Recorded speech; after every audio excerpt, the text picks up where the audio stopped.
glad to be able to speak to you all again.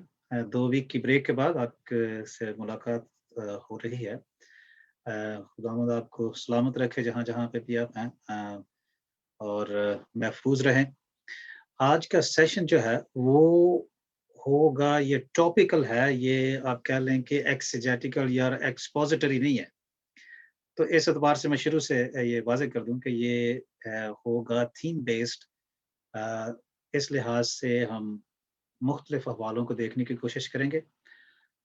Expository preaching में आमतौर पर हम एक पैसेज लेते हैं और फिर उसको आप कह लें कि उसकी तफसीर करते हैं। यहाँ पे चूँकि मुझे बहुत सारे लोगों ने कहा कि ये थीम बेस्ड हो, तो फिर मैं उस हिसाब से आज इस टॉपिक को डील करने की कोशिश करूँगा।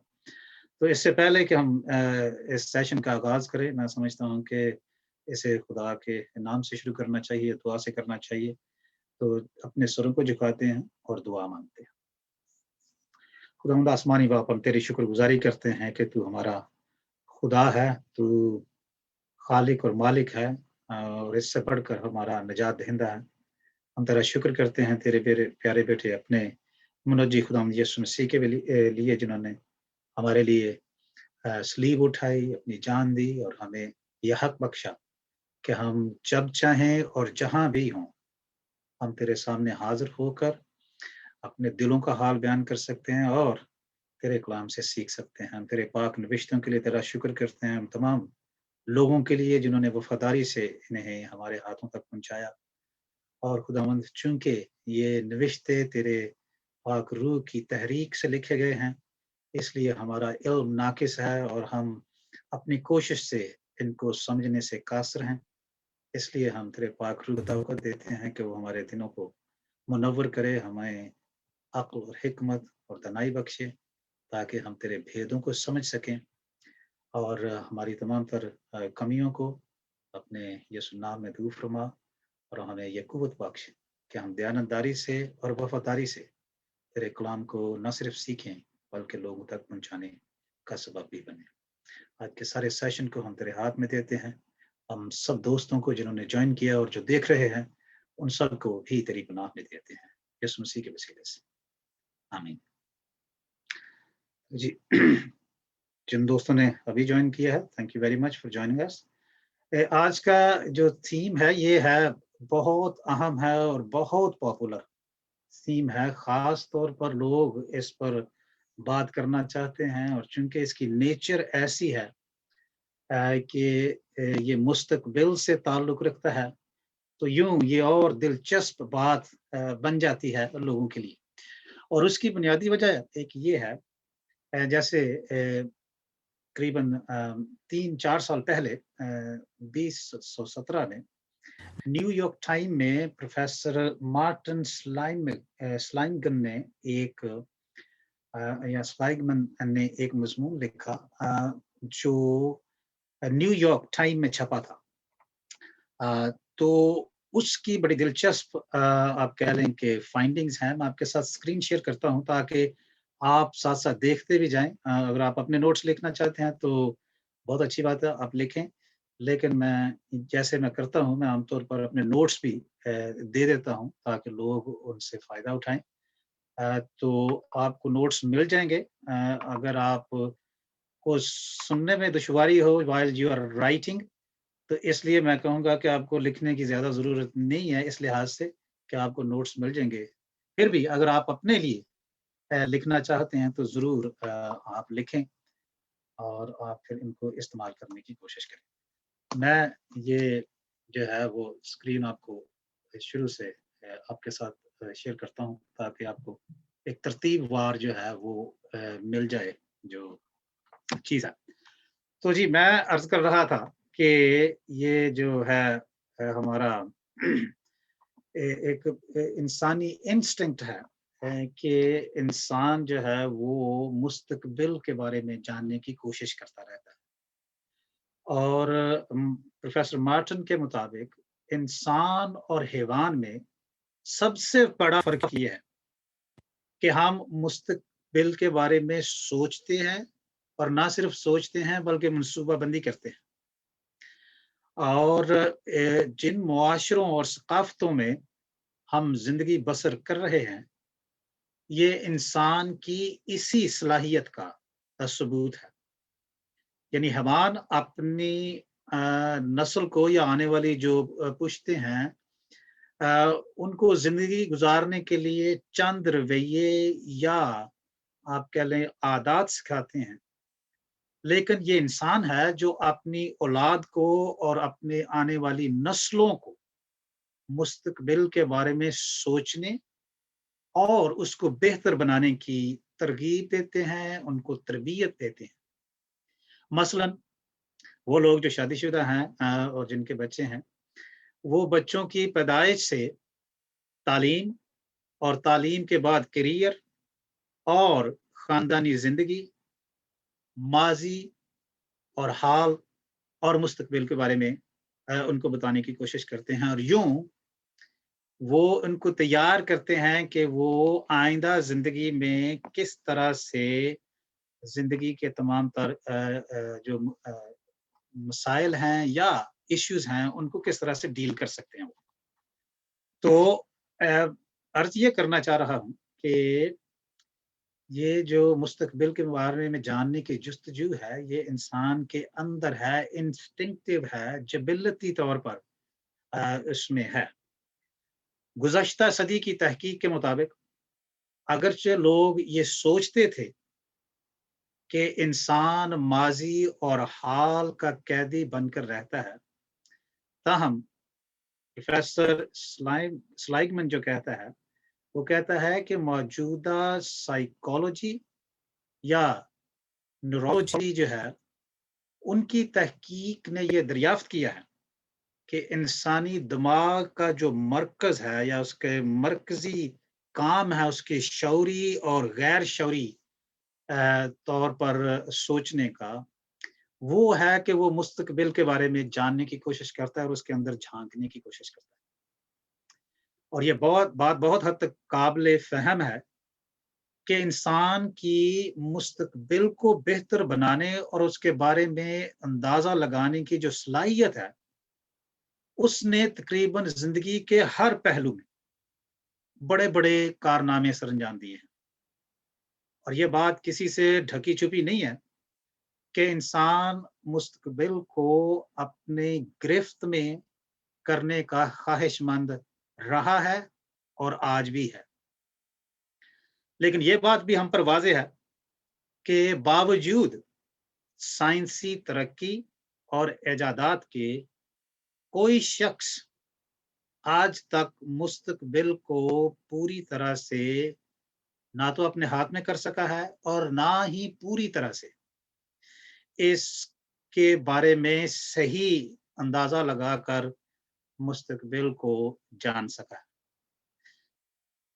अब यहाँ एक और पहलू नज़र आता है कि ना सिर्फ़ ये आम ज़िंदगी में बल्कि रूहानी मामलात में भी इंसान ने मुस्तकबिल को अपनी दस्तरस में करने की कोशिश की है और इसके दावे भी किए हैं कि लोग मुस्तकबिल को जानते हैं।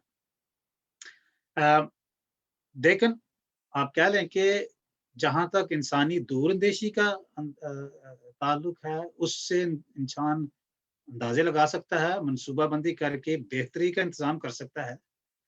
लेकिन मुस्तकबिल को पूरे तौर पर जानना इंसानी दायरा इख्तियार में नहीं है।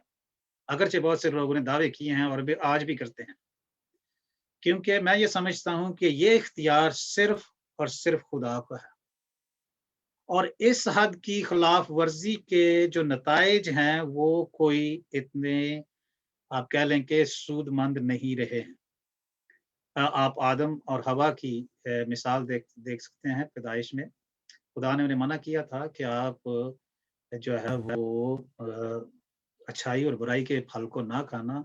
गोया मैं ये समझता हूँ कि जो खुदा के इख्तियार में था उस तक पहुँचने की कोशिश ना करना, उसे हाथ ना लगाना। लेकिन उन्होंने किया और उसका नतीजा हमने देखा। फिर बाबुल के बुर्ज की मिसाल है। इन मिसालों को आप में से बहुत सारे लोग जानते हैं, इसलिए मैं इनको पूरी तरह से बयान करने की कोशिश नहीं करूँगा, आप खुद देख सकते हैं।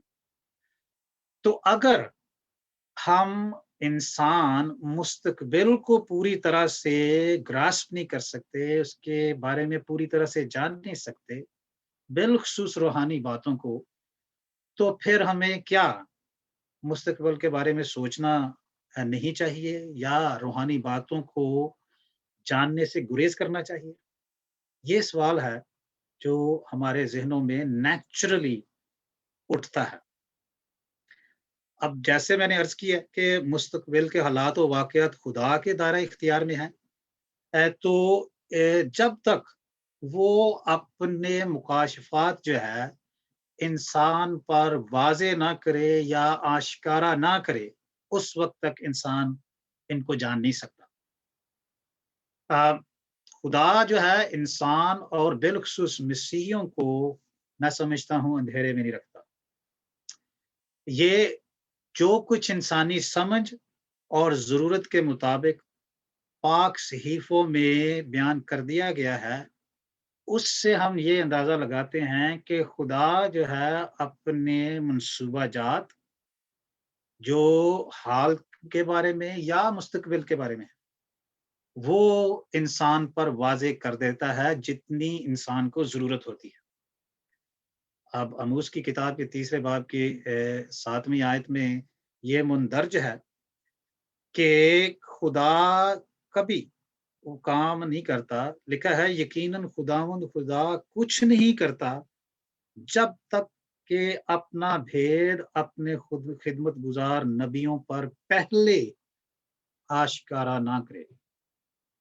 इसी तरह इब्रानियों के नाम के खत में पहले बाब की पहली चंद आयत में लिखा है कि अगले ज़माने में खुदा ने बाप-दादा से हिस्सा-ब-हिस्सा और तरह-ब-तरह नबियों की मारिफत कलाम करके इस ज़माने के आखिर में हमसे बेटे की मारिफत कलाम किया।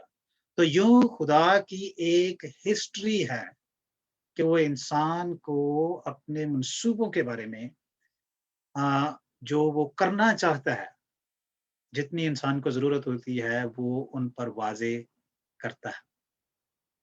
अब ये जो है जिसे हम एस्केटोलॉजी कहते हैं या जिसे हम आखिरी ज़माने के वाक़यात कहते हैं और इसे लोग दूसरी आमद के नाम से भी जानते हैं। मैं कोशिश करता हूँ कि इसको मसीह के दोबारा ज़ाहिर होने के बारे में के नाम से याद करूँ।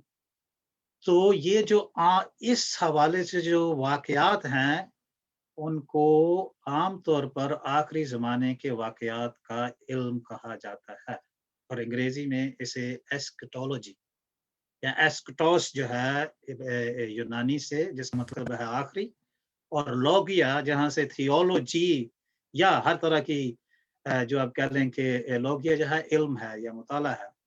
तो एस्केटोलॉजी का मतलब है कि आखिरी चीज़ों के बारे में जानना, इल्म या मुताला। अब इसे 2 हिस्सों में तक़सीम किया जाता है जैसे कि आप देख सकते हैं। एक है पर्सनल या इंडिविजुअल एस्केटोलॉजी यानी शख़्सी और इनफ़रादी जो है एस्केटोलॉजी है और दूसरी है जिसे मैंने लिखा है अमूमी या जनरल एस्केटोलॉजी।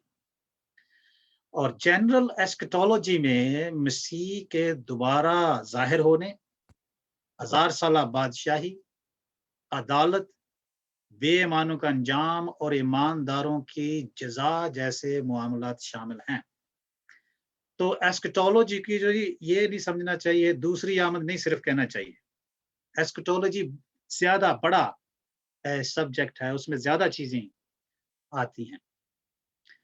तो आज के हिस्से में हमारी जो तवज्जो है सिर्फ मसीह के दोबारा ज़ाहिर होने के ताल्लुक से रहेगी। जैसे मैंने पोस्टर में आयत लिखी थी मुकाशफा की किताब के 22वें बाब में से कि देख मैं जल्द आने वाला हूँ और हर एक के काम के मुवाफिक देने के लिए अज्र मेरे पास है। अब इस आयत के 2 हिस्से हैं। पहला है वो ज़ुहूर की बात है और दूसरा फिर जो है वो अदालत की बात है। तो हम सिर्फ आज के इस सेशन में मसीह के ज़ुहूर के ताल्लुक से ही बात करेंगे और दूसरे हिस्से में बात करेंगे अगले सेशन में नेक्स्ट वीक। تو آج کا جو حصہ پھر چلے گا وہ ہے جی مسیح کا دوسرا ظہور، یا جسے لوگ عام زبان میں آمد ثانی کہتے ہیں۔ اب سب سے پہلے ہمیں ڈٹرمن کرنا ہے ظہور کی حقیقت کیا ہے۔ اس سلسلے میں ہم دو باتوں کو واضح کرتے چلیں گے کہ مسیح کے ظہور کے تعلق سے مختلف مذاہب میں بھی اس طرح کے خیالات پائے جاتے ہیں، اور جس معاشرے میں ہماری زیادہ تر ہمارے مسیحی دوست رہتے ہیں پاکستان میں یا دوسرے ممالک میں بھی، تو وہاں پر بھی ایک خیال ہے کہ مسیح کے ظہور پر، جسے امام مہدی یا کے نام سے یاد کیا جاتا ہے، یا اس طرح کے کئی اور چیزیں جو ہیں وہ خیالات جو ہیں وہ ہوں گے۔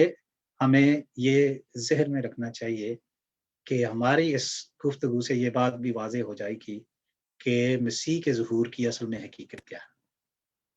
تو اس سلسلے میں جی ہم بات کریں گے بائبلی شواہد پر یا شہادتوں پر، کیونکہ کسی بھی واقعے کی صداقت کے لیے کوئی نہ کوئی پیمانہ رکھا جاتا ہے، اور وہ پیمانہ ہوتا ہے عام طور پر یا تو حالاتی ہوتا ہے، یا واقعاتی شواہد ہوتے ہیں، یا شہادت ہوتی ہے جسے سرکمسٹانشل ایویڈنس کہتے ہیں یا ایویڈنسز کہتے ہیں، اور دوسری ہے ٹھوس شہادت یا ثبوت، جسے آپ کہہ لیں ہارڈ ایویڈنس یا ڈاکیومنٹری ایویڈنس۔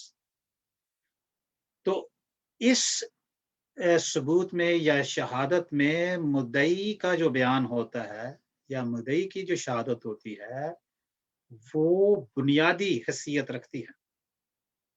تو اس سلسلے میں ہمارے پاس بہت سی شہادتیں ہیں۔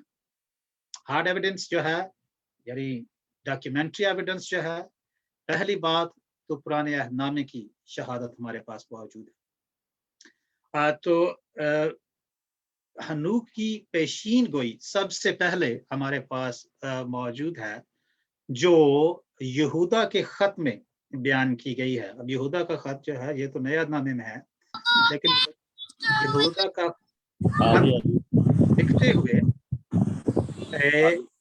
اس کا مصنف یہ بیان کرتا ہے 14ویں اور 15ویں آیت میں۔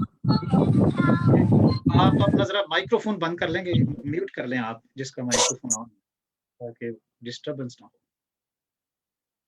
Thank you. تو جی میں عرض کر رہا تھا کہ یہودا کے نام کے خط کے 14ویں اور 15ویں آیت یہ کہتی ہے کہ یہ وہ آوارہ گرد ستارے ہیں جن کے لیے ابد تک بے حد تاریکی دھری ہے۔ ان کے بارے میں ہنوک نے بھی جو آدم سے 7ویں پشت تھا یہ پیشین گوئی کی تھی کہ دیکھو خداوند اپنے لاکھوں مقدسوں کے ساتھ آیا تاکہ سب آدمیوں کا انصاف کرے، اور سب بے دینوں کو ان کی بے دینی کے کاموں کے سبب سے جو انہوں نے بے دینی سے کیے ہیں، اور ان سب سخت باتوں کے سبب سے جو بے دین گناہ گاروں نے اس کی مخالفت میں کہی ہیں، قصوروار ٹھہرائے۔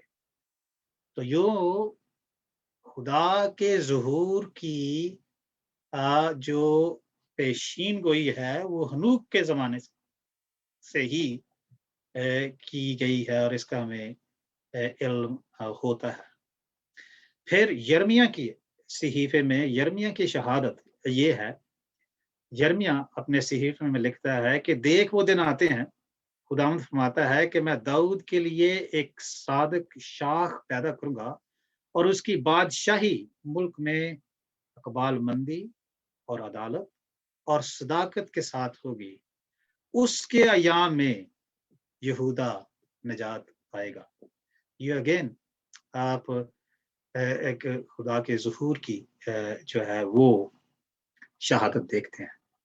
پھر زکریا جو ہے اپنے صحیفے میں بھی اس طرح کا ذکر کرتا ہے 11ویں باب کی 5ویں آیت میں، وہ بیان کرتا ہے کہ دیکھو خداوند کا دن آتا ہے، اور اس روز وہ کوہ زیتون پر جو یروشلیم کے مشرق میں واقع ہے کھڑا ہوگا، اور کوہ زیتون جو ہے بیچ میں سے پھٹ جائے گا، اور اس کے مشرق سے مغرب تک ایک بڑی وادی ہو جائے گی۔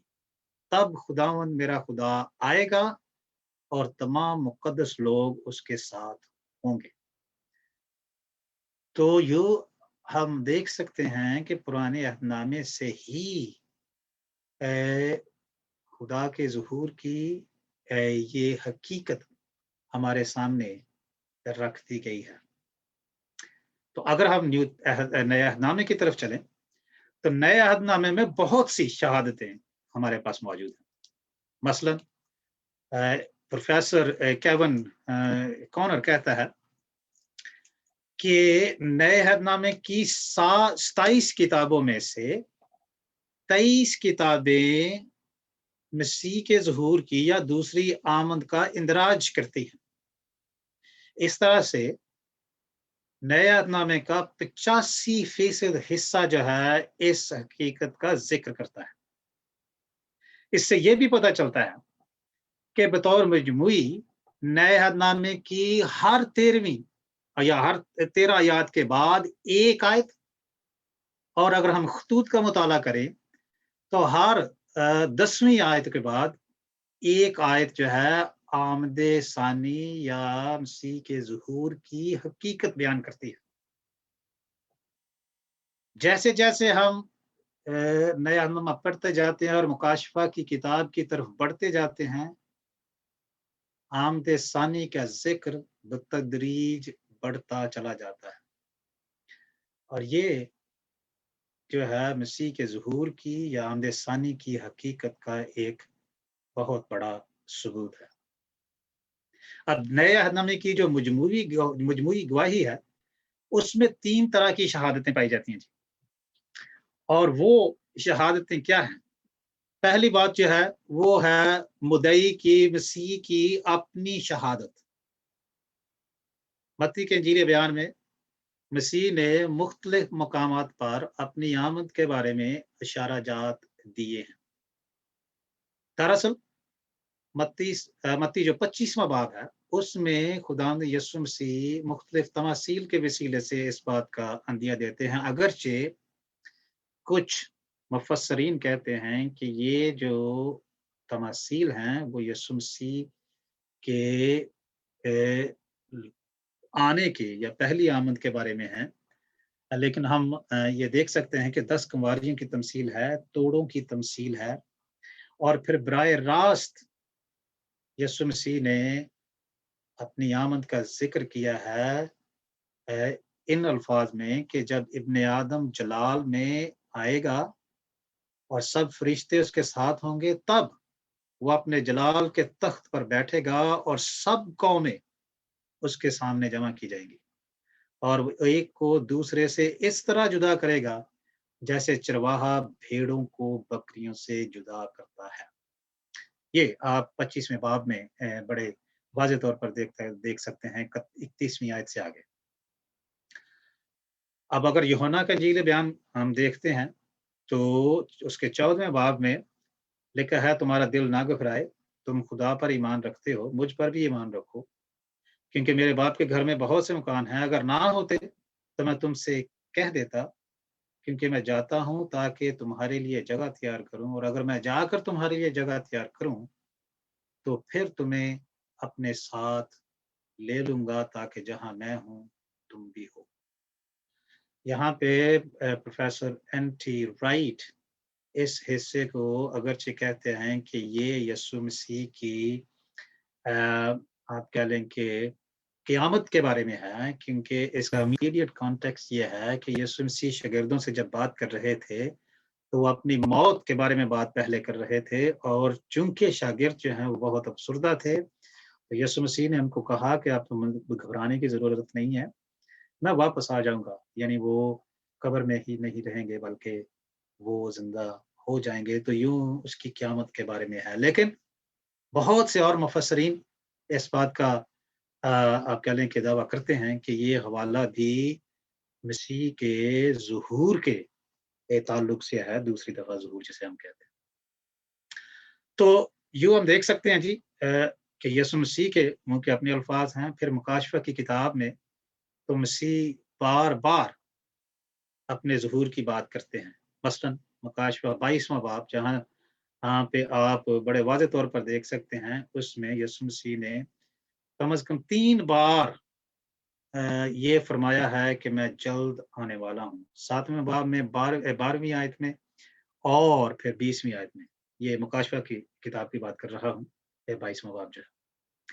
तो यूँ हम देख सकते हैं जी, यीशु मसीह के अपने अल्फाज़ हैं, मुद्दई की अपनी शहादत हमारे पास मौजूद है। और मिस अगर आप देखें अदालतों में, मुद्दई का अपना बयान बेशक बुनियादी हैसियत रखता है और हमारे लिए यीशु मसीह के अल्फाज़ ही काफ़ी हैं। तो भी अगर हम ये सिनेरियो लें एक अदालत का, तो अगरचे मुद्दई की जो शहादत है वो बुनियादी है, लेकिन अगर उस शहादत को सब्सटेंशिएट ना किया जाए दूसरी शहादतों से, तो फिर वो शहादत भी बहुत ज़्यादा कई दफ़ा मौसर नहीं होती। तो अगर इस सिनेरियो को हमने अपने ज़हन में रखें, तो और कौन-सी शहादतें हमारे पास मौजूद हैं? नए अहद में रसूलों की शहादत हमारे पास मौजूद है। जैसे मैंने अर्ज़ किया है कि दूसरी शहादतों की भी ज़रूरत होती है मुद्दई की अपनी शहादत के साथ, तो लिहाज़ा हमारे पास और गवाह मौजूद हैं। अ, और उनमें हम देख सकते हैं उनके अपनी तहरीरों में कि वो किस तरह से इस मौज़ू को या इस जो हकीकत है मसीह के ज़हूर की, उसको किस तरह से बयान करते हैं। अ, यानी आप देख लें खतूत में बार-बार जो है रसूला इस बात की गवाही देते हैं। याकूब जो है अपने खत में लिखता है कि तुम भी सब्र करो और अपने दिलों को मजबूत करो क्योंकि खुदावंद की आमद करीब है। 5वां बाब 8वीं आयत। पौलुस बयान करता है क्योंकि खुदावंद खुद आसमान से ललकार और मुकर्रब फरिश्ते की आवाज और खुदा के नरसिंगे के साथ उतरेगा। पहला तसल्लीकियों 4 बाब और उसकी 16वीं आयत।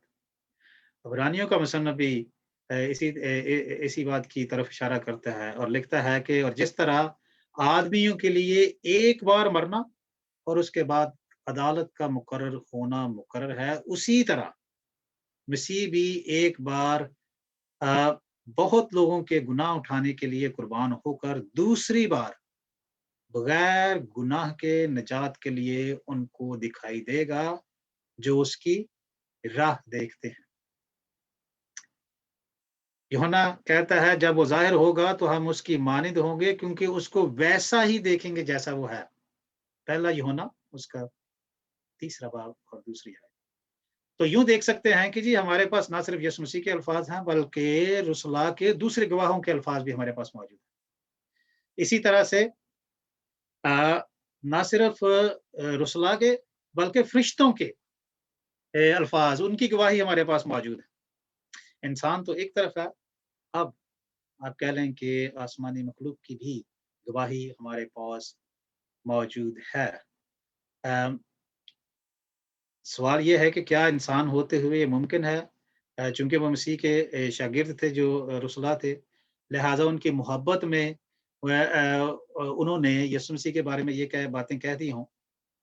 तो अगर ये शक भी गुज़रे तो भी मैं जैसे मैं अर्ज़ कर रहा हूँ कि हमारे पास फ़रिश्तों के जो है वो अल्फ़ाज़ मौजूद है। मिसाल के तौर पर अमाल की किताब के पहले बाब की 9वीं आयत में जब यीशु मसीह सऊद फरमा गए, तो वहाँ पे शागिर्द जो है आसमान की तरफ देख रहे थे, तो लिखा है कि वहाँ पे फ़रिश्ते उन पर ज़ाहिर हुए और उन्होंने कहा कि तुम क्यों हैरानी से आसमान की तरफ देख रहे हो?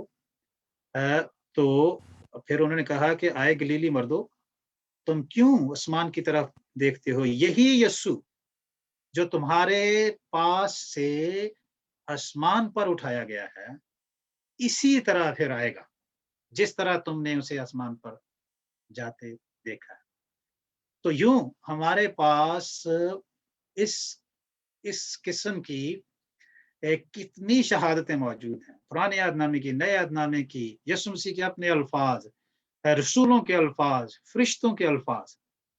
तो इससे यीशु मसीह के ज़ुहूर کے بارے میں ہمارے پاس ڈاکیومنٹری ایویڈنس ہے اور اس میں کوئی شک و شبہ کی بات نہیں رہتی۔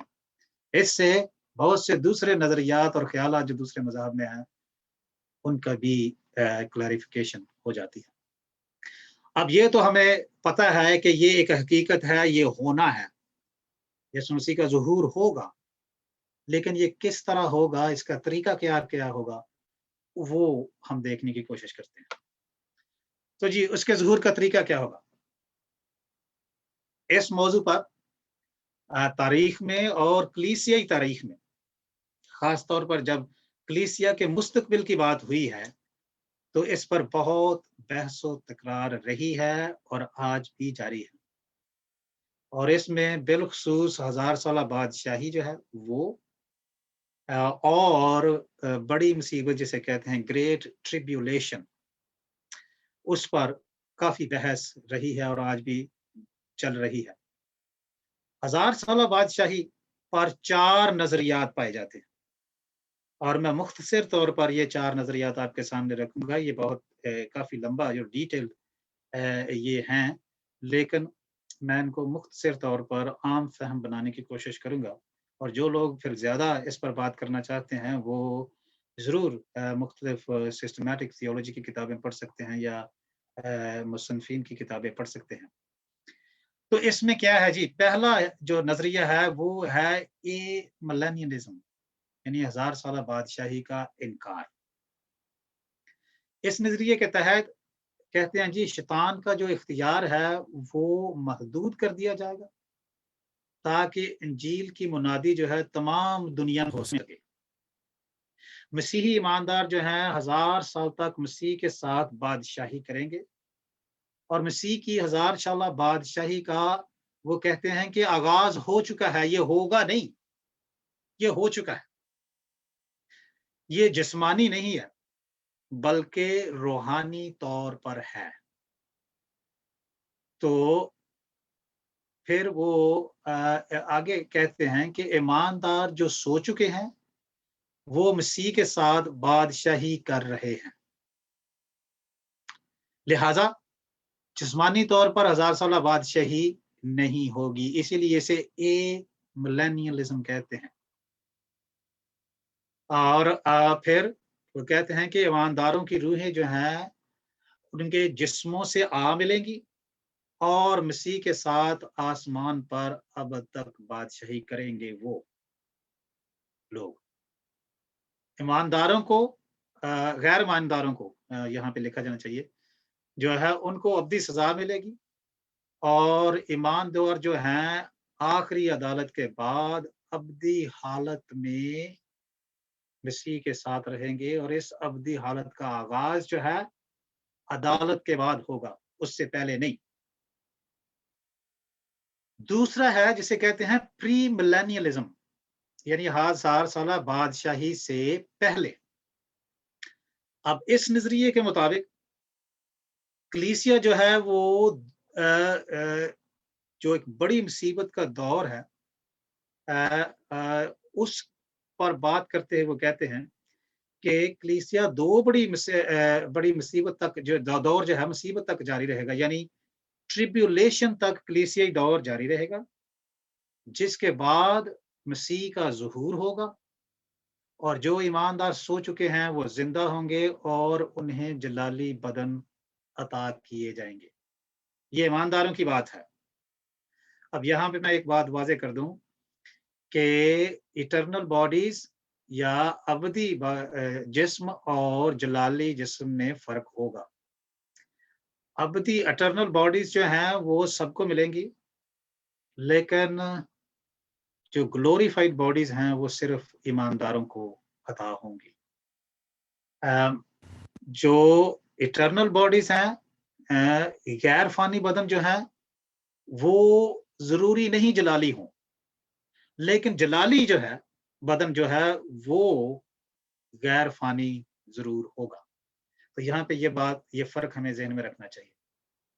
بہرحال جی ایمانداروں کو جلالی بدن عطا کیے جائیں گے، وہ مسیح کے ساتھ 1000 سال تک بادشاہی کریں گے۔ مسیح جسمانی طور پر اور अपना काम जो है रास्ती के साथ करेगा और हुकूमत उसकी रास्ते पर मबनी होगी। फिर नया आसमान होगा और नई ज़मीन होगी। इसके बाद शैतान जो है अथाह गढ़े से आज़ाद किया जाएगा और वो जो नामी ईमानदार हैं वो उनके साथ मिलकर अ, जंग करेंगे। लेकिन बिलाखिर उन्हें शिकस्त होगी। फिर बेईमानों को अदालत में खड़ा किया जाएगा, उनकी अदालत होगी। इसके बाद ईमानदार जो हैं अब्दियत के लिए मसीह के साथ सुकूनत करेंगे। अब इसके साथ मिलता-जुलता तीसरा एक नजरिया है जिसे कहते हैं डिस्पेंसेशन प्री मिलेनियलिज्म।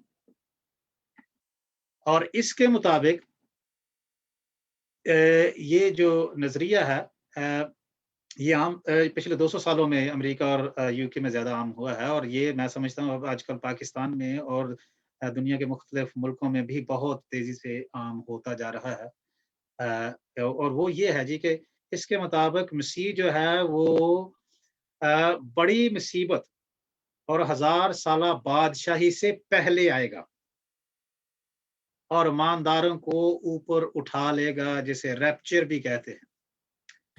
तो ये इस पर बहुत बड़ी बात होती है रैप्चर पर और उठाए जाने पर।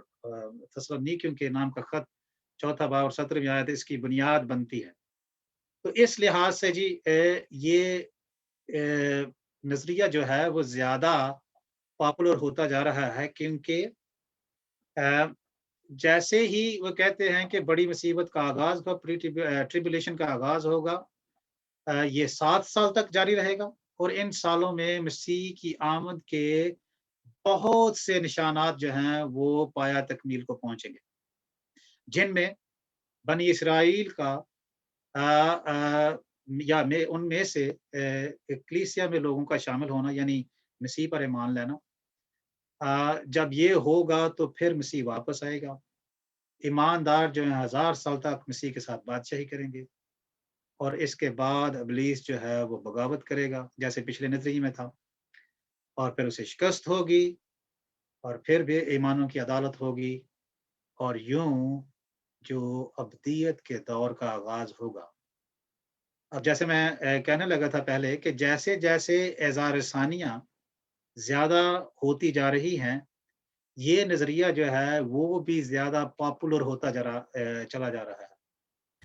और इसका भी इन्हिसार दूसरे जो नज़रियात हैं वो है मुकाशफा की किताब 22वां बाब और पहली 10 आयत। अब ये जो है नज़रिया इसलिए भी पॉपुलर हो रहा है क्योंकि जो लोग मुसीबत में हैं या इज़हार आसानी में हैं उनको किसी न किसी तरह से ये बात नज़र आती है कि मसीह जो है उन्हें जो है उस मुसीबत से बचा लेगा और इसलिए उनके लिए ये एक तसल्ली का सा आप कह लें कि एक वजह बनती है, लिहाज़ा ये नज़रिया भी पॉपुलर होता जा रहा है। और मैं सुनता हूँ फ़ेसबुक पे कई दफ़ा या पाकिस्तान में लोग भी करते हैं और शायद जानते हुए या ना जानते हुए वो इस नज़रिए को प्रमोट करते हैं या इसकी तबलीग करते हैं। चौथा और आखिरी नज़रिया इस सिलसिले में है जी, वो है पोस्ट मिलेनियलिज़्म। जैसे नाम से ज़ाहिर है कि मसीह की आमद जो है 1000 साला बादशाही के बाद होगी। और यहाँ पे बात वाज़ेह करता चलूँ कि इस नज़रिए के मुताबिक 1000 साल का मतलब तवील अरसा है, लिटरली 1000 ईयर नहीं है। इसका मतलब है एक लंबा अरसा। और आमद सानी से पहले वो कहते हैं कि इंजील की मुनादी जो है बतदरीज बढ़ती जाएगी, मुआशरे जो हैं वो उसमें मसीही असर और सूख बढ़ेगा और यूँ लोग जो हैं आहिस्ता-आहिस्ता खुदा के अहकामात के मुताबिक ज़िंदगी बसर करना शुरू कर देंगे और फिर जो है मसीह का ज़ुहूर वाक़ई होगा। ईमानदार और बेईमान ज़िंदा किए जाएँगे, फिर नया आसमान और नई ज़मीन होगी, तब जाकर अब्दियत का आगाज़ होगा। तो यूँ आप देख सकते हैं कि ये सारे जो नज़रियात हैं काफ़ी हद तक कॉम्प्लेक्स हैं और इनकी डिटेल्स जो हैं या तफ़सीलात जो हैं वो काफ़ी अगरचे मिलती जुलती हैं लेकिन इनमें थोड़ा थोड़ा फर्क भी है। अब मैं इन नजरियात पर बहस नहीं करूंगा कि कौन सा नजरिया ठीक है और कौन सा गलत है और किसकी कितनी कमियां हैं और किसकी कितनी आप कह लें कि स्ट्रॉन्ग पॉइंट्स हैं। मैं सिर्फ इतना कहूंगा कि मसीह का ज़ुहूर जो है वो होगा दीदनी, इट विल बी विजिबल रीअपीयरेंस, ठीक है। और लिखा है कि हर आंख उसे देखेगी, मुकाशफा की किताब का पहला बाब 7वीं आयत। वो जाहो जलाल के साथ जाहिर होगा, फरिश्तों के साथ जाहिर होगा, और जैसा अमाल की किताब में लिखा है जैसे वो उठाया गया वैसे ही आएगा, रूहानी तौर पर नहीं सिर्फ, ठीक है। तो ये चीजें मैं समझता हूँ जरूरी हैं। एंड तमाम नजरियात की डिटेल्स को अगर आप याद रख सकें या ना रख सकें, मेरे नजदीक इसको सिंप्लीफाई करके इस तरह से समझ लें कि मसीह की आमद इतनी होगी, जलाल के साथ आएगा, वो फरिश्तों के साथ आएगा और वो फिजिकली विजिबल होगा। लेकिन एक और सवाल अभी बाकी है कि वो, ये तो ठीक है, उसकी हकीकत हमने देख ली, ये भी ठीक है कि हमने आमदसानी का तरीकाकार किसी हद तक इसका अंदाजा हमें हो गया, लेकिन इसका वक्त क्या होगा, इसके वक्त का तयन हम कैसे कर सकते हैं? तो जी वक्त के तयन के ताल्लुक से चंद बातें अर्ज करता हूँ कि ये पहली बात तो ये कोई नया सवाल नहीं है, ये सदियों से सवाल चलता आ रहा है। ये इंसानी इसका ताल्लुक इंसानी जिबिलत के साथ है। जैसे मैंने शुरू में कहा था कि हम इंसान मुस्तकबिल को जानने की कोशिश करते हैं, therefore we want to determine time, we want to know the time, हम वक्त की तयन करना चाहते हैं। तो इसके बारे में भी मसीह हलकों में इख्तलाफ राय मौजूद है। तमाम मसीही वक्त के ताल्लुक से एक पेज पर नहीं है, उनमें मुख्तलिफ आरा मौजूद हैं।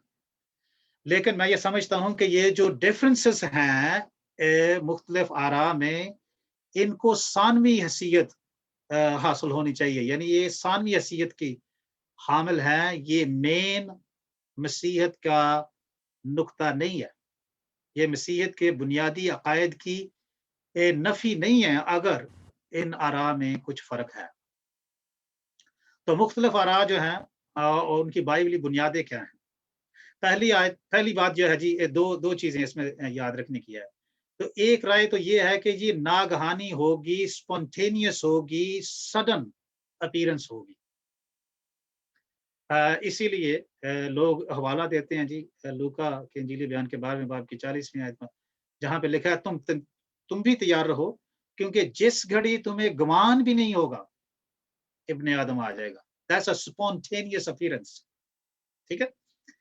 और फिर पतरस के दूसरे खत में 10वें बाब की 3री आयत में भी लिखा है, लेकिन खुदावंद का दिन चोर की तरह आ जाएगा, उस दिन आसमान बड़े शोरगुल के साथ बर्बाद हो जाएंगे और अजराम फल्क हरारत की शिद्दत से पिघल जाएंगे और जमीन और उस पर के काम जल जाएंगे।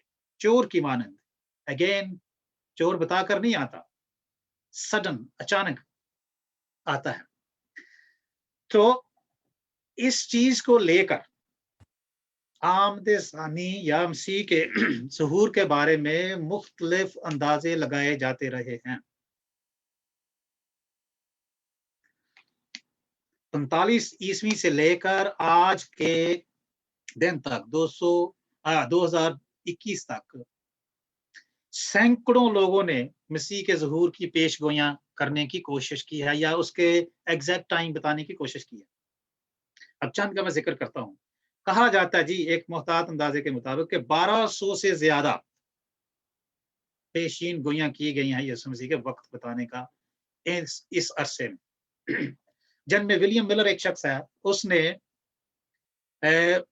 21 मार्च 1843 को यीशु मसीह के ज़हूर का या आमद का दिन मुकर्रर कर दिया, जिसके तहत उसके हवारी थे और लोग थे वो उन्होंने बहुत सख्त तैयारी की और सफेद जामे उन्होंने पहने और छतों और कब्रिस्तानों में खड़े होकर मसीह के आने का इंतजार करने लगे।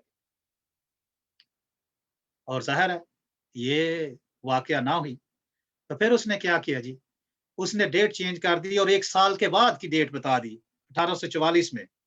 उसने कहा 21 मार्च 1844 को अब होगा, और हम जानते हैं कि फिर भी ये नहीं हुआ।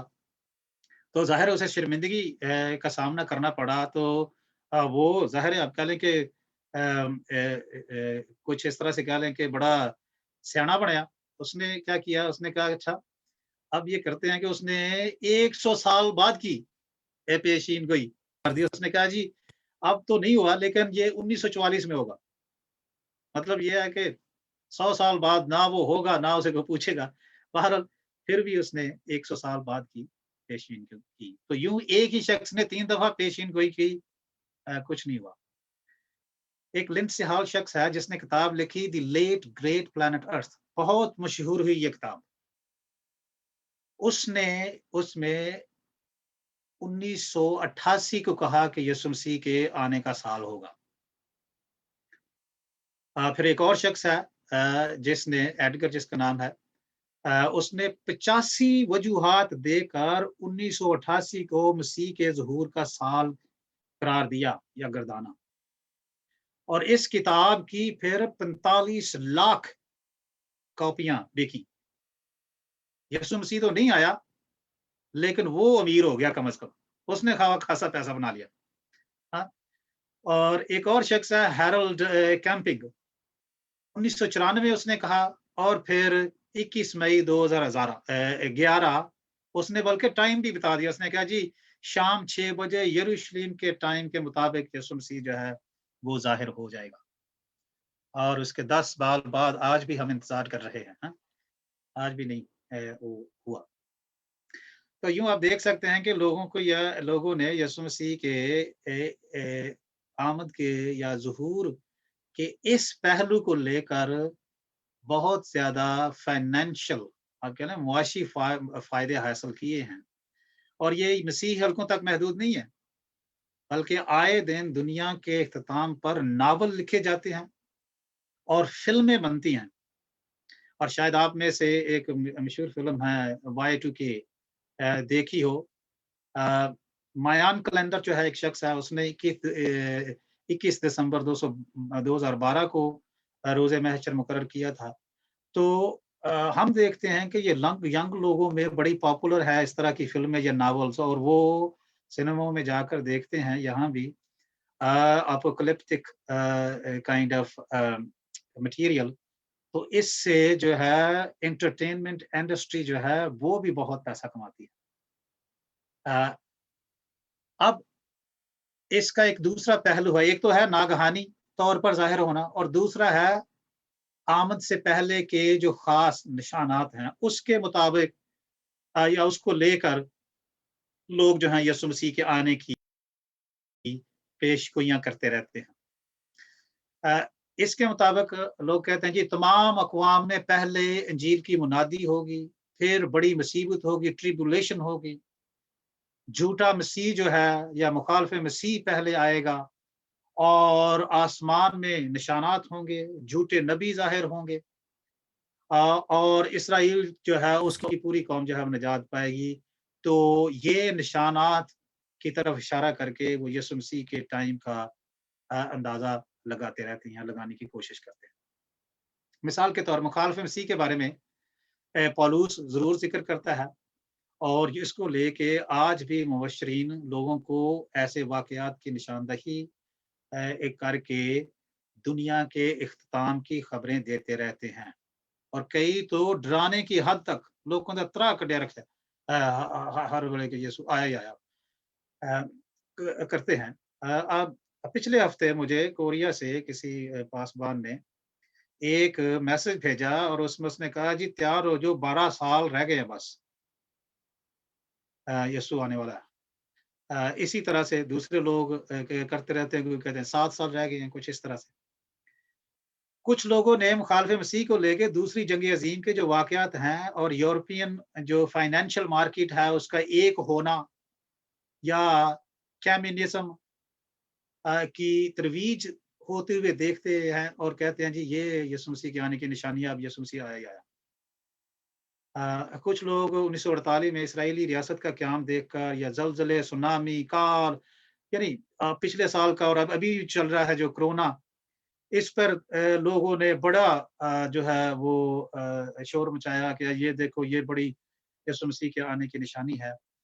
अ, आजकल थोड़े से कम हुए हैं और जैसे मेरा एक दोस्त कहता है कि जी आजकल जो दम-दरूद वाले और बम-बरूद वाले कम-कम नज़र आते हैं आजकल। लेकिन पिछले साल इस पे बहुत बात लोगों ने की थी कि ये बस अब यीशु मसीह के आने की निशानी। तो ऐसे वाक़यात जी मेरी नज़र में होते आए हैं और होते रहेंगे, लेकिन हमें मालूम नहीं है कि कौन-सा आखिरी होगा। वक़्त का तय्युन करना हमारे बस की बात नहीं है। मैंने एक शेर लिखा था जो मैंने ये आपकी स्क्रीन पर है कि हम करें वक़्त की गर्दिश का तय्युन कुन कर, हम कोई इसकी रफ़्तार के मौजूद तो नहीं है। चूँकि हमने वक़्त तख्लीक नहीं किया इसलिए हम इसकी जो रफ़्तार के जो है वो तय्युन नहीं कर सकते।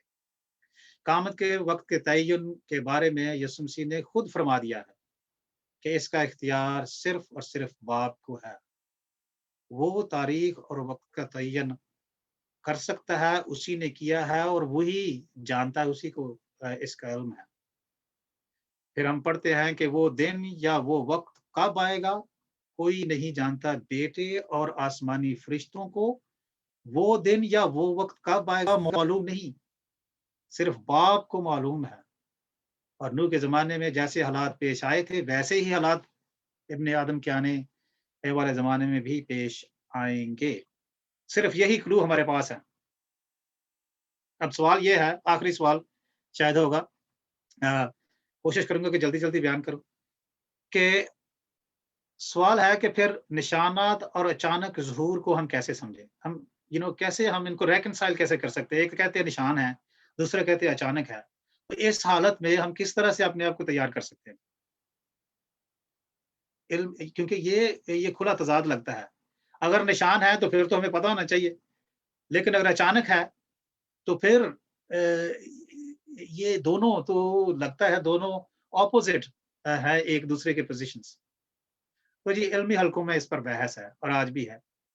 मैं इस ताल्लुक से सिर्फ़ ये बात कहूँगा कि जी, सिवाय आसमान में अजीबो-गरीब निशानात के शायद बाकी तमाम निशानात पूरे हो चुके हैं।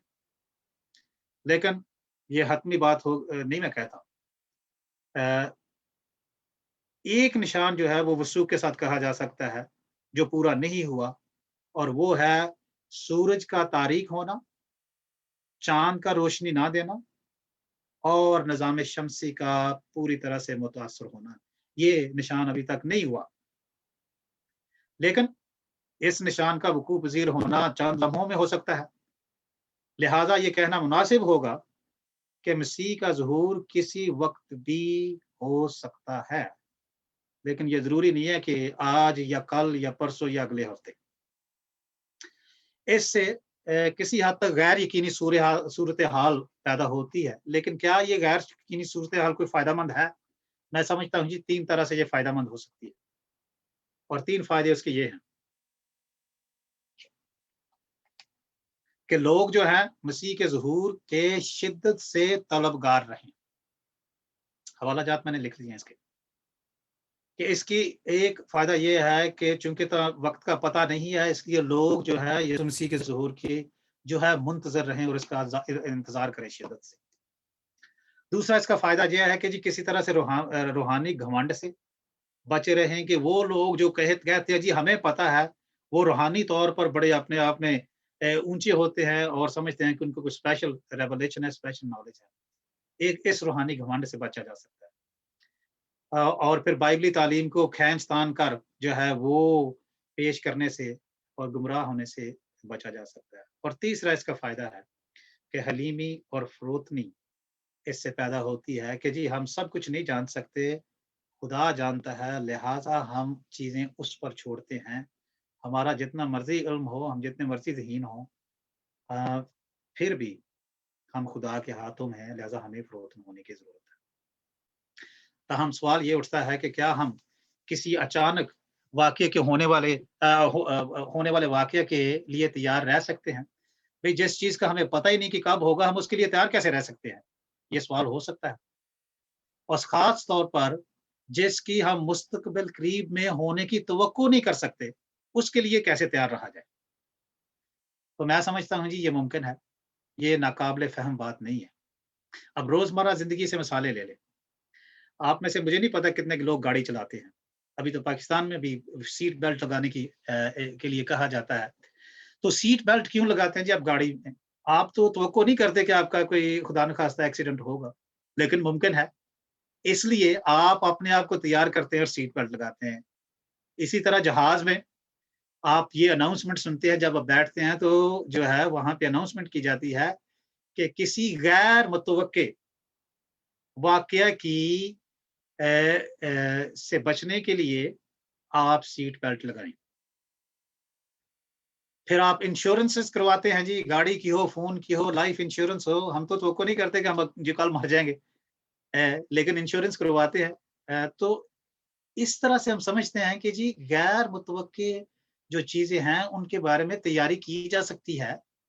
इसी तरह से जैसे हम आम ज़िंदगी में करते हैं, हम यीशु मसीह के गैर मुतवक्के आमद के लिए भी तैयारी कर सकते हैं। याद रहे कि हमें सिर्फ तैयार रहने का कहा गया है। जैसे आयत में लिखा है कि देख मैं जल्द आने वाला हूँ। इस वादे में अर्जेंसी है, जल्दीपन का एहसास है और इसके लिए लूका के इंजीली बयान में यीशु मसीह 4 अलामात इस्तेमाल करते हैं। पहली बात कि जामे पहनना, परपेचुअल रेडीनेस, होशियार रहना, पहने रखना हर वक़्त, अलर्ट जो यहाँ पे फ़ेल इस्तेमाल हुआ है उसका मतलब है हमा वक़्त तैयार रहना। और दूसरी बात कि अपने दिए जलाए रखना। अब खिदमतगुज़ारों का अपने मालिक के लिए तैयार रहना ये है कि वो हमेशा दिए जलाए रखें, ताकि चोर का घर में अचानक दाखिला होना का उन्हें पता चल जाए। तो ये है जी तैयारी की बात। तुम भी तैयार रहो क्योंकि जिस वक़्त तुम्हें घुमान भी नहीं होगा, इब्ने आदम आ जाएगा क्योंकि खुदा नहीं चाहता कि हम ज़ुहूर के वक़्त को जानें, बल्कि ये चाहता है कि हम मसीह को जानें। तो जब हम मसीह को जान गए हैं, तो वो किसी वक़्त भी आ जाए। जब आपको उसकी सिक्योरिटी है, तो then why think about time और उसके बारे में अंदाज़े लगाते रहें। तो अगर हम चाहें जी कि हमें पहले वक़्त का पता होना चाहिए, तब जाकर हम तैयारी करेंगे, तो हमें अपनी सोच को तब्दील करना होगा, क्योंकि ये मुमकिन नहीं है। लिहाज़ा हमें तैयार रहने की ज़रूरत है, जैसे अ हम अपने किसी जान से प्यारे शख्स को मिलने के लिए बेताब होते हैं और उसके मिलने की ख़्वाहिश करते हैं और उसके लिए तैयारी करते हैं। तो उसी तरह से हमें तैयार रहना है, क्योंकि मसीह का ज़हूर बिछड़े हुओं के मिलने का ऐसा मौका होगा, जहाँ 2 शिद्दत से प्यार करने वाले दोबारा मिलेंगे। बिछड़े हुओं का मिलाप होगा और ये मिलाप फिर बिछड़ने के लिए नहीं होगा, बल्कि हमेशा साथ रहने के लिए होगा। तो कितना हमें ये इसके लिए तैयार रहना चाहिए। अब मैं एक कहानी बताकर आपको यहाँ पे खत्म करने की कोशिश करूँगा। 2 शख्स थे जी, स्टीव स्मिथ उसका नाम था एक शख्स का जो इंग्लैंड से था और उसकी जो मंगेतर थी कार्मेन वो थेरीस वो फ्रांस से थी।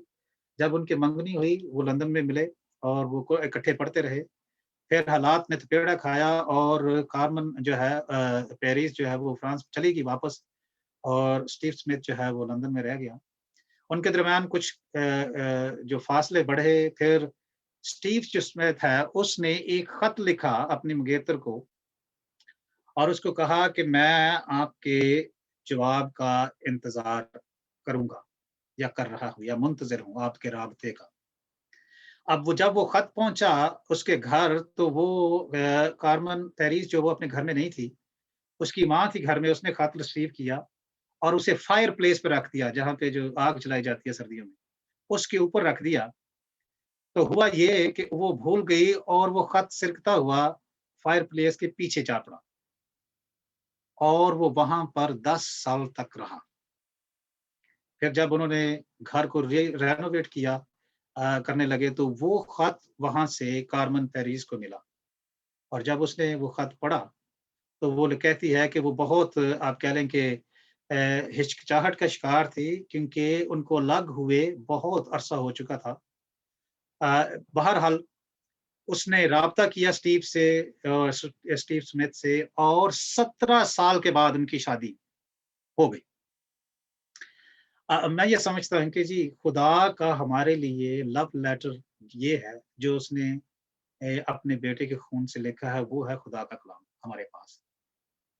और कुछ लोग तो उसे पढ़ते हैं, कुछ लोगों ने अभी तक बंद करके रखा है और पढ़ते भी नहीं है, और ये पढ़ते नहीं है कि खुदा उनसे कितनी मोहब्बत करता है, और वो उनको अपने साथ बनाना चाहता है और उनके साथ अबदी जिंदगी गुजारना चाहता है।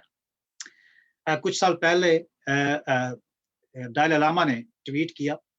उसने कहा कि अगर आप चाहें तो अपना मुस्तकबिल आप मुख्तलिफ कर सकते हैं, लिहाजा सुस्ती और काहली की कोई गुंजाइश नहीं, लेकिन मुस्तकबिल की खूबसूरती का इन्हिसार इस बात पर है कि हम क्या अक़दाम उठाते हैं। तो जी हम अपना मुस्तकबिल बेहतर बना सकते हैं, लेकिन इसका इन्हिसार इस बात पर है कि हम किस तरह के अक़दाम उसको बेहतर करने के लिए उठाते हैं।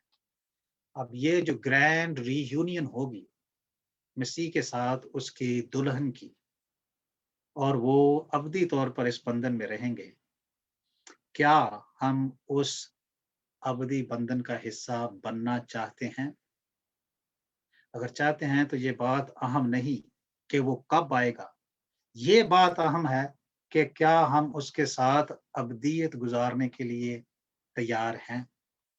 क्या हम उस ग्रैंड यूनियन में शामिल होंगे? क्या हम उसके साथ ज़ियाफ़त में उसका हिस्सा बनेंगे उस ज़ियाफ़त का? तो ये सवालात हैं जी, मैं ये समझता हूँ कि मसीह के ज़ुहूर और उसके आने वाले वाक़यात को कभी-कभी लोग बहुत कॉम्प्लिकेटेड करके पेश करते हैं, और दू लोग भी इसको जो है ना मुख्तलिफ वो जो कल अलामात हैं, उसके पीछे क्या छुपा है, उसको ढूँढने की कोशिश करते हैं, और फिर लोगों को हैरान करने की कोशिश करते हैं। मैं ये समझता हूँ, इन वाक़यात को सादा अंदाज़ में इस तरह से समझा जाए, तो ये ज़्यादा फ़ायदेमंद हो सकता है, और इससे लोगों की ज़्यादा तरबियत हो सकती है, और इसमें रूहानी ताज़गी उनको मिल सकती है। मैं यहाँ पे ख़त्म करता हूँ। अगर आपका कोई सवाल हो, आप कोई कॉमेंट करना चाहें, तो आप ज़रूर कर सकते हैं। ये बात ज़हन में रखते हुए कि मुस्तक़बिल के वाक़यात हैं, और मुस्तक़बिल के वाक़यात के बारे में सिवाय इसके जो हमारे पास कलाम मुक़द्दस में मौजूद है, कोई बात हतमी तौर पर नहीं कही जा सकती। जी।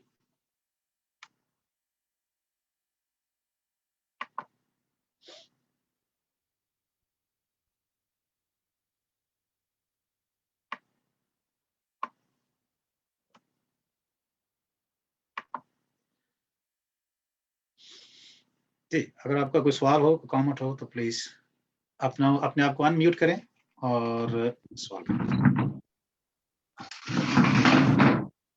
Thank you so much sir. मेरा जोसेफ सादिक है, जी। और बहुत ही एक बाबरकत टाइम था ये मेरे लिए कि मैंने ये सारा लेक्चर सुना, और खुदावंद का शुक्र है कि ये आपने टाइम निकाला और इस तरह हम इसको सीख सके। ये हमारे लिए बहुत ही बाबरकत था, खासकर मेरे अपने लिए। और हम सुनते हैं अक्सर ये नज़रियात काफ़ी आम और बड़ा ड्रामाई अंदाज में पेश किया जाता है कि अचानक से ऐसे हो जाएगा, पता नहीं चलेगा। और जैसे आपने वो एक मज़ाहिया अंदाज में बताया कि तरा जिसना बहुत डराने वाला, वो खौफनाक सा वाक़या एक नज़र आता है, पता चलता है। तो ये बिल्कुल जैसे आपने बताया, और ये बिल्कुल सादा बात है कि جیسے ہم نے اس کو آتے ہوئے دیکھا ہے ویسے ہی ہم اسے جاتے ہوئے بھی دیکھیں گے. تو کلام تو اسی طرح ہی ہمیں بتاتا ہے. جب میں نے آپ کا سنا تھا پہلے ایک لیکچر میں نے آپ کا لیا تو میں نے آپ کا سنا کہ آپ تفسیری واعظ میں زیادہ ایکسپرٹ ہیں اور اسی میں آپ نے ہی زیادہ اسٹڈی کی ہے. تو میں اور زیادہ ایکسائٹیڈ تھا کہ آپ سے یہ والا لیکچر سنوں, کیونکہ زیادہ تر جیسے آپ نے پچھلے لیکچر میں بھی آپ نے جو سکھایا وہ 23 زبور میں کہ کچھ ہم لوگ اس طرح کرتے ہیں, کچھ ایک آیت ادھر سے لیتے ہیں, ایک آیت ادھر سے لیتے ہیں, ایک حوالہ ادھر سے اٹھاتے ہیں, ادھر سے اٹھاتے ہیں. تو میں زیادہ انٹرسٹڈ تھا کہ ایک اگر یہ جو ٹاپک ہے اس کو بھی ہم اس طرح ہی کرتے ہیں کہ مختلف جگہوں سے لیتے ہیں, لیکن ایک جو حوالہ ہے اس کو تفسیر کے ساتھ اس کے سیاق و سباق کو دیکھ کے اور اس کے پس منظر کو دیکھ کے ہم کس طرح اس کو سمجھ سکتے ہیں. تو یہ سر میرے لیے بہت زیادہ بابرکت تھا. میں چاہتا ہوں کہ یہ آپ کے نوٹس بھی میں لوں اور آئندہ بھی جو اس کے حصے باقی ہیں وہ بھی میری خوشی ہوگی کہ آپ ضرور اس کو اس طرح سکھائیں اور میں اس کو لے سکوں. بہت بہت شکریہ sir. Thank you very much. Thank you. جی یہ میں نے شروع میں اس لیے عرض کر دیا تھا کہ یہ ٹاپیکل ہوگا.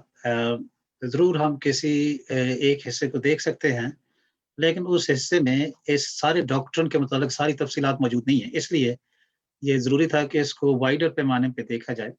یہ درست جی بات ہے کہ میری جو دلچسپی ہے یا میرا سیکھنے کا جو ایریا ہے وہ ہے علم التفسیر, اور میں بڑی خواہش ہوتی ہے اور خوشی ہوتی ہے اس میں.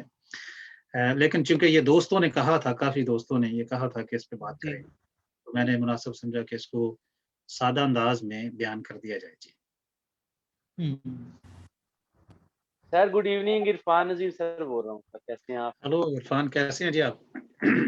میں سر ٹھیک ہوں, آپ خیریت سے ہیں سر؟ جی بالکل. ہاں جی سر بہت اچھی ٹاک, بڑی اچھی پریزنٹیشن رہی سر. ایک چھوٹا سا سر کوشچن میرا, جی. آپ نے کہا کہ جو ایٹرنل باڈیز ہیں, ابدی جو بدن ہیں وہ سب کو ملیں گے اور جو گلوریفائڈ باڈیز ہیں وہ ایمانداروں کو. تو تھوڑا سا اس کو ڈفرینشیٹ کر ہاں جی. دیں کہ کیا جو غیر ایماندار ہیں انہیں بھی اپنی جو قسم ہے وہ ملیں گے. میں ذرا تھوڑا سا اس میں کنفیوز ہو گیا ہوں, کائنڈلی سر اس کو تھوڑا سا الیبوریٹ کر دیں. ہاں جی یہ فرق سمجھنے کی ضرورت ہے. جی یہ میں سمجھتا ہوں یہ اچھا سوال ہے اور بہت سارے لوگ اس پہ بات نہیں کرتے. دیکھیں, اگر سزا ابدی ہے تو ابدی سزا کے لیے فانی جسم کافی نہیں ہو سکتا, اس کے لیے غیر فانی جسم کا ہونا ضروری ہے. تو اس لیے جو غیر ایماندار ہیں ان کو بھی غیر فانی جسم ملے گا, لیکن جلالی نہیں ہوگا. جلالی بدن ان کو ہی ملے گا جو مسیح کو اپنا نجات دہندہ قبول کرتے ہیں اور اس پر بھروسہ کرتے ہوئے اس کی پیروی کرتے ہیں. یہ جلالی بدن ان کو ملے گا. تو یہ فرق ہے جی کہ جلالی بدن غیر فانی ہوگا لیکن غیر فانی بدن ضروری نہیں جلالی ہو. یہ فرق ہمیں ذہن میں رکھنے کی ضرورت ہے. سر اس کا مطلب یہ ہے, جی اس کا سر مطلب یہ ہے کہ جو غیر فانی بدن ابدی ہوگا اس کو سزا ملے گی, لیکن جو جلالی بدن ہوگا اس کو سزا نہیں ملے گی. Am I right, sir? Yes, absolutely. جی اٹس مین کہ جو ایماندار ہیں ان کو جلالی بدن ملے گا اور ڈیفینیٹلی وہ غیر فانی بھی ہوگا, لیکن غیر ایمانوں کو جلالی بدن نہیں ملے گا, غیر فانی ملے گا کیونکہ ان کی سزا ابدی ہوگی. جی ٹھیک sir, thank you sir. Thank you. جی good evening sir. Good evening. جی بشارت بات کر رہا ہوں سر.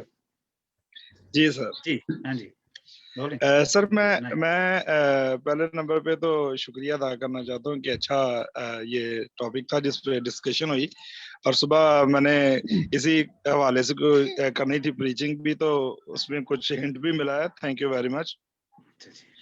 تو دوسرا سر میں یہ پوچھنا چاہتا ہوں کہ جب 1000 سالہ بادشاہت کا دور ہوگا، جو مسیح کا دور ہوگا، تو میں یہ صرف پوچھنا چاہتا ہوں کہ جو خداوند یسوع مسیح میں سو گئے ہیں، جو اس کے پاس ہیں، وہ سارے ایماندار بھی اس کے ساتھ 1000 سالہ بادشاہت میں اس کے ساتھ ہوں گے، یا جب سارے لوگ مردے جو ہے وہ جی اٹھیں گے، کچھ حیات ابدی کے لیے اور کچھ اپنا فنا ہونے کے لیے، تو یہ تب کی بات ہوگی یا 1000 سالہ دور میں سارے ایماندار بھی خداوند یسوع مسیح کے ساتھ ہوں گے؟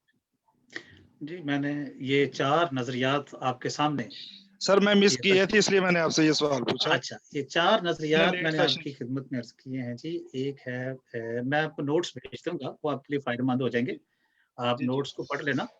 تو اس میں اختلاف ہے مسیحی حلقوں میں.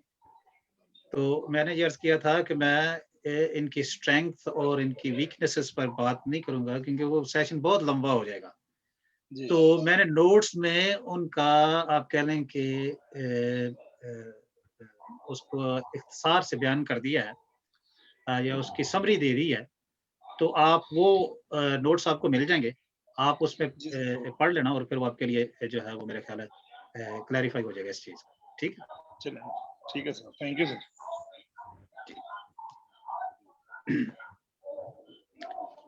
تو یہ سر سوری، یہ ہمیں پی ڈی ایف کس طرح ملے گا؟ یہ آپ کے جو جیسے پہلے جو نوٹس ہمیں ملتے رہے، یہ اب کیسے مل سکیں گے؟ یہ اسی طرح جو واٹس ایپ گروپ ہے نا ہمارا بنا، جی سر، اس میں اپلوڈ کر دیتا ہوں، تو پھر سب لوگوں کو ایک ہی دفعہ مل جاتا ہے. ٹھیک ہے، بالکل، یہ ٹھیک ہے. Thank you. ہاں جی، وہ آپ کو مل جائے گا، وہ مسئلہ نہیں ہے. جی نیکسٹ سر اس کی جو سیشن ہے وہ کب ہوگا؟ وہ اگلے ہر جمعرات کو ہوتا ہے، اگلی جمعرات کو اسی ٹائم پہ. چلے ٹھیک ہے سر. ہاں جی، اور وہ ہوگا، حصہ ہوگا عدالت کا، کیونکہ اس پہ بھی کافی کنفیوژن ہے. اس میں کچھ چیزیں جو ہے نا وہ کلیریفائی ہوں گی کہ عدالت کے تعلق سے کیا چیزیں ہیں. جیسے یہ میں نے عرض کیا تھا شروع میں کہ اس آیت کے 2 حصے ہیں. تو ہمارا آج فوکس ہوگا مسیح کے ظہور پر، اور اگلا فوکس ہوگا عدالت پر. تو اس کو ہم دیکھنے کی کوشش کریں گے. جی سر یہ جو آج کی اسٹڈی تھی، یہ لوک کے مطابق تھی یا تمام جو انجیلوں ان میں سے تھی؟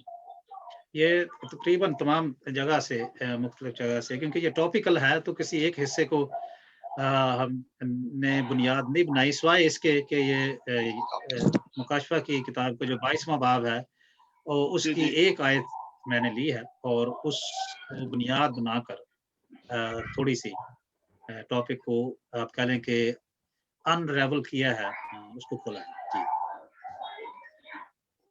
ایکسکیوز می سر،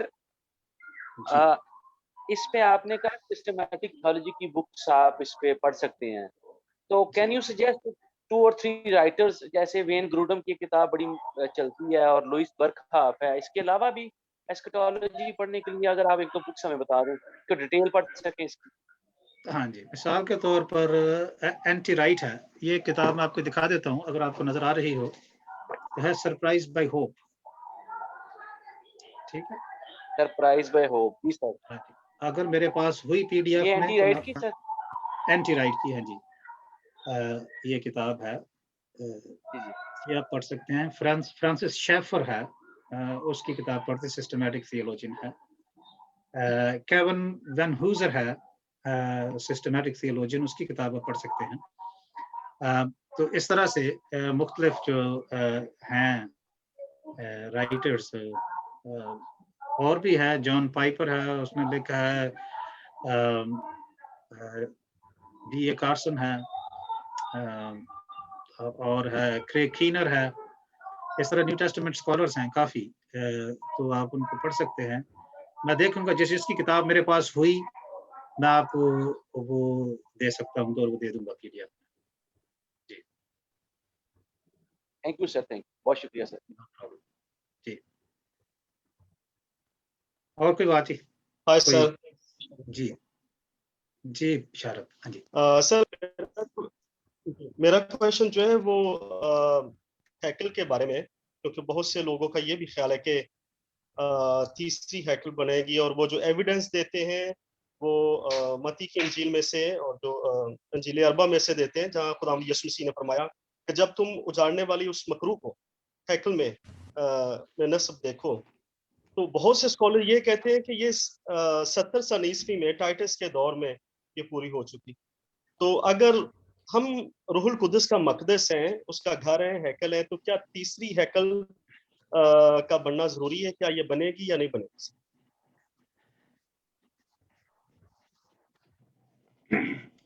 دیکھیں جی, بات یہ ہے, میں پھر عرض کروں گا کہ لوگ جو ہے نا بہت سارے ٹیبل لگانے کی کوشش کرتے ہیں, تو جو سرکمسٹانشل ایویڈنسز ہیں ان کو, حالات واقعات کی جو ایویڈنس اس کو پیش کرتے ہیں. میں زیادہ تر یقین کرتا ہوں ہارڈ ایویڈنس جو ہمارے پاس ہے وہ مجھے ایسا نہیں نظر آتا کوئی کہ تیسری ہیکل کا بننا یسوع مسیح کے آنے کی بنیاد ہو سکتی ہے یا ہوگی. اگر ہو جائے تو کیا ہے, مجھے کوئی اس سے پہ اعتراض نہیں. مجھے جو سب سے بڑی آپ کہہ لیں تسلی کی بات ہے, یا میرے لیے بنیادی بات ہے کہ یسوع مسیح جب بھی آئے, وہ کب آئے, یہ میرے لیے اتنی زیادہ تشویش کی بات نہیں ہے. میرے لیے تشویش کی بات ہے کہ میں اس کو جانوں کہ وہ کون ہے. جب میں اس کو جان لوں گا, میری اس میں سیکیورٹی ہے, تو پھر جو جب مرضی آ جائے, ہیکل بننے یا نہ بنے, مجھے اس سے کوئی فرق نہیں پڑتا. تو اس لیے جہاں تک ایویڈنس کی بات ہے, مجھے نیو ٹیسٹمنٹ میں اور کوئی کسی جگہ پہ کوئی ایسی بات نظر نہیں آتی جس کو یہ بنیاد بنا کر ہم کہیں کہ تیسری ہیکل کا بننا ضروری ہے.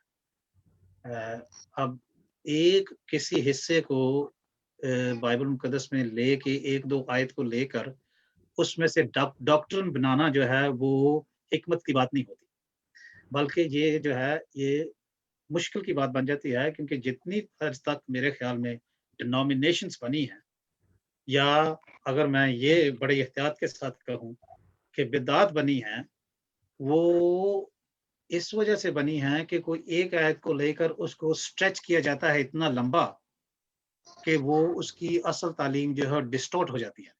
ٹھیک ہے, تو اس طرح سے جو ہے وہ ڈینومینیشنز بنتی ہیں اور بدعات بنتی ہیں. تو کسی ایک اگر ایک صرف واقعہ ہے چھوٹا سا, وہ ڈسکرپٹیو ہے, وہ پریسکرپٹیو نہیں ہے, تو پھر ہم اس کو بنیاد بنا کر یہ نہیں کہہ سکتے کہ یہ جی بس یہ بات ہے, یہ ہوگی تو پھر یہ جو ہے یسوع مسیح آئے گا. تو قصہ مختصر کہ میں نہیں سمجھتا کہ تیسری ہیکل کا بننا یا نہ بننا وہ یسوع مسیح کی آمد کے ساتھ اس طرح اتنا ضروری ہے. تھینک یو سو مچ سر. آخر میں جو اپیل تھی سر, جو باتیں تھی اینڈ والے سیشن کے اینڈ میں, جو آپ نے جو باتیں بولی سر, ان سے بڑی ضربیں لگ رہی تھی. آپ نے ہمارے دلوں میں مسیح کی محبت کو بڑا جگایا سر, اور میری آنکھیں نم تھی سر, اور میں اپنی فیملی کے ساتھ سن رہا تھا, اور مزید مسیح کی محبت اور مسیح کی آمد ثانی کی تڑپ جو ہے مزید جو ہے وہ دل میں پیدا ہو. Thank you so much sir. Thank you. میرا خیال یہ ہمارے لیے زیادہ ضروری ہے. کاش کہ یہ ہو, بجائے اس کے کہ ہم نشانات ڈھونڈتے پھریں اور یہ کریں. اگر آپ تیار ہیں تو ہمیں کیا مسئلہ ہے, جب مرضی آ جائے, نو پرابلم. جی good evening sir. Good evening جی. Uzma Peter from Faisalabad sir. Hello sir, net issue تھا اور بارش کی وجہ سے میں آپ کی پراپر کلاس نہیں لے پائی, اس کے لیے سوری. لیکن کچھ باتیں میں نے سنی ہیں, مجھے بہت سن کے برکت ملی. اور میرا ایک کویسچن تھا, وہ کویسچن یہ مجھے اکثر ہی سننے کو ملتا ہے, یہ کویسچن آتا ہے کہ خدا کی بادشاہی میں شامل ہونے کے لیے مسیح پر ایمان لانا ضروری ہے یا ہمارے اعمال بھی اس کے ساتھ ضروری ہے؟ یہ اعمال کے ساتھ انسان خدا کی بادشاہی میں جائے گا یا ایمان کے ساتھ؟ جی آپ کریں, بولیں. ہاں جی بولیں آپ. बस यही क्वेश्चन था। देखें जी, बाइबल मुकद्दस बड़ी वाज़ेह है कि तुमको ईमान के वसीले फजल ही से निजात मिली है और ये तुम्हारे कामों के सबब से नहीं है, एक बात। और दूसरी बात ये है जी कि याकूब अपने खत में इस बात बार-बार जोर देता है कि ईमान जो है बगैर अमाल के मुर्दा है।